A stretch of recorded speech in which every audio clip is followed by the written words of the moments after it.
Halo, Assalamualaikum. Saya Fajar Pradana. Pada video kali ini, saya akan membahas mengenai pengujian sistem. Suatu aktivitas yang sering dianggap sepele. Sebagian orang menganggap bahwa pengujian ini adalah sesuatu yang paling mudah di antara pekerjaan yang lain seperti programming, analis, ataupun desainer. Namun, sebenarnya pengujian ini memiliki peranan yang sangat penting menentukan keberhasilan proyek pembuatan software secara keseluruhan. Pada video kali ini, saya akan membahas mengenai pengujian yang sering digunakan, yaitu basis path testing. Video ini nanti akan saya pisah menjadi dua bagian agar tidak terlalu panjang.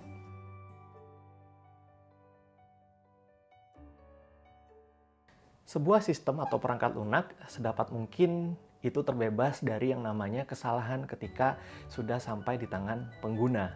Sehingga pengujian memiliki peran yang sangat besar untuk mendapatkan sebanyak mungkin kesalahan pada saat fase development. Jangan sampai kesalahan itu muncul ketika sudah diserah terimakan ke end user. Sehingga untuk menemukan yang namanya kesalahan tersebut, sebanyak mungkin kesalahan tersebut, itu tidak akan bisa dilakukan dengan melakukan pengujian secara sporadis. Sporadis di sini maksudnya adalah kita menjalankan aplikasinya, kemudian fitur-fiturnya kita coba satu persatu, tentu saja ini tidak akan efisien. Sehingga kemungkinan untuk mendapatkan kesalahan itu atau bug tersebut menjadi semakin kecil. Sehingga target dari pengujian itu sebenarnya adalah menemukan banyak kesalahan, bukan menutupi kesalahan.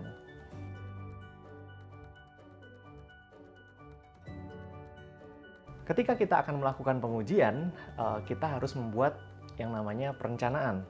Dalam pengujian, perencanaan ini biasa disebut sebagai skenario uji atau skenario pengujian, atau ada juga yang mengatakan sebagai test case.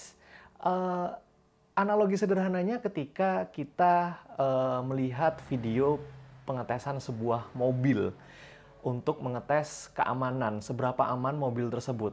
Mungkin Anda semua bisa melihat video-video tersebut, terlihat hanya durasinya pendek ya, ada mobil, kemudian di dalamnya ada boneka mainan, kemudian ditubrukkan dengan kecepatan yang sangat tinggi ke tembok. Kemudian setelah itu kelihatan mobilnya hancur, kemudian keluar deh yang namanya keamanan, berapa tingkat keamanan dari mobil tersebut. Sebenarnya titik beratnya itu bukan pada saat pelaksanaan pengujian tersebut. Pelaksanaan pengujiannya mungkin akan singkat, namun yang paling basic sebenarnya, yang paling menentukan itu adalah skenario ujinya. Yang paling menentukan adalah skenario uji dari proses menubrukan mobil tersebut. Itu perlu didesain dengan baik bagaimana jarak antara tembok dengan mobilnya, berapa kecepatan maksimal dari mobil tersebut, kemudian bonekanya yang ada di dalam tersebut kita pasangi sensor di bagian mana saja, itu semuanya akan tercatat di skenario uji.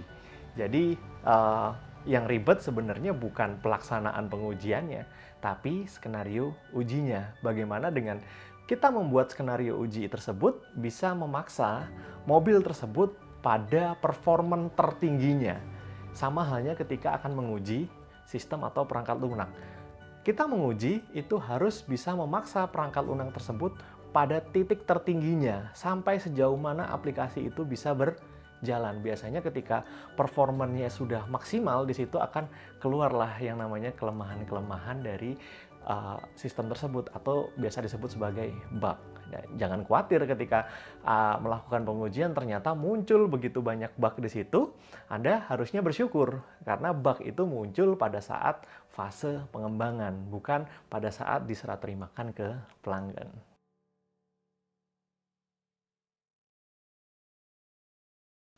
Kalau dilihat dari siklus pengembangan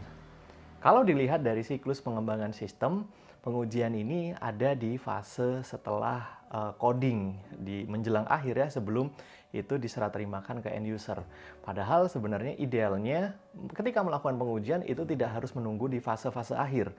Bahkan Anda ketika melakukan analisis kebutuhan, perancangan, itu sudah bisa membuat yang namanya skenario uji, perencanaan pengujian, sehingga nanti ketika sampai di fase akhir, Anda tinggal melakukan pengujian berdasarkan skenario uji tersebut. Strateginya itu mulai dari yang paling kecil sampai yang paling besar. Dari unit terkecilnya kemudian beranjak ke yang lebih besar. Di pengujian unit, pengujian integrasi, pengujian validasi, kemudian ke pengujian sistem. Selain itu, pengujian ini akan jauh lebih efektif dilakukan oleh pihak ketiga, sehingga harapannya ketika diuji oleh pihak ketiga, dia tidak punya tekanan apapun. Beda cerita kalau yang menguji adalah programmernya itu sendiri. Programmer akan tahu data ideal apa saja yang masuk ke sistem. Padahal ketika itu sampai ke tangan end user, pengguna, itu data yang masuk belum tentu adalah data yang ideal. Bisa saja data-data yang tidak sengaja dimasukkan berupa data sampah dan ternyata sistemnya tidak siap. Sehingga lebih baik pengujian itu dilakukan oleh pihak ketiga yang tidak terlibat di dalam proses development.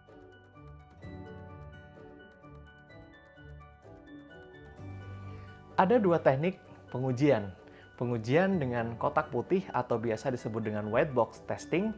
Yang kedua adalah pengujian kotak hitam atau biasa disebut dengan black box testing. Sesuai namanya, white box testing itu adalah kotak putih. Saya bisa asumsikan bahwa kotak tersebut transparan sehingga sistem kita bisa, ketika dimasukkan ke dalam kotak tersebut, kita bisa melihat unit terkecilnya. Karena itulah white box testing ini banyak yang menyebutnya sebagai structure testing. Kita akan menguji secara unit terkecil dari sistem tersebut. Kemudian teknik yang kedua itu black box testing. Kebalikannya, saya akan asumsikan black box itu adalah kotak hitam, di mana ketika sistem itu dimasukkan ke dalam kotak tersebut, kita sama sekali tidak bisa melihat dalamnya. Strukturnya kita nggak akan bisa lihat, sehingga kita hanya bisa menguji dengan memberikan sebuah masukan, kemudian kita akan cek luarannya, apakah memang sesuai dengan ekspektasi apa tidak. Makanya banyak yang menyebutkan bahwa pengujian black box tersebut disebut sebagai functional testing atau uji validasi, seperti itu. Black box itu sifatnya adalah pelengkap dari white box, jadi bukan pengganti. Yang wajib itu dilakukan adalah white box testing. Ingat, strateginya mulai dari yang terkecil, unit terkecil, gunakan white box testing. Kemudian yang kedua adalah black box testing sebagai pelengkapnya.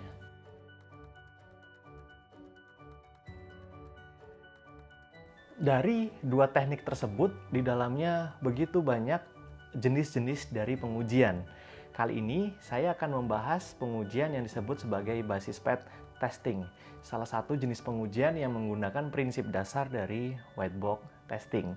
Basis path testing ini adalah pengujian kotak putih yang dibuat berdasarkan ukuran tingkat kompleksitas dari algoritma hasil perancangan. Ada 3 langkah yang harus dilakukan. Yang pertama adalah mendefinisikan flow graph. Flow graph ini adalah mapping dari flowchart atau algoritma. Kemudian menentukan ukuran kompleksitas dari flow graph tersebut. Lalu yang terakhir kita bisa mendefine yang namanya kasus uji atau skenario uji. Kalau kita melihat notasi flow graph, itu ada beberapa. Yang pertama adalah node, yang kedua edge, yang ketiga region, dan yang keempat adalah predikat node. Node ini lingkaran ya, melambangkan proses dari suatu algoritma. Proses dan keputusan yang berurutan secara serial itu boleh dijadikan satu. Edge itu dilambangkan dengan panah. Setiap edge harus berakhir pada sebuah node.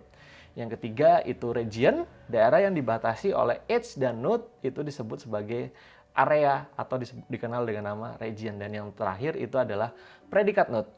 Predikat node ini adalah node ya sebenarnya, cuman yang membedakan dengan node biasa adalah predikat node ini node yang merupakan kondisi 2 atau lebih edge akan keluar dari sini. Ya, sekian untuk video pertama mengenai konsep dasar dari pengujian, dan sekilas tadi saya sudah singgung yang namanya basis path testing.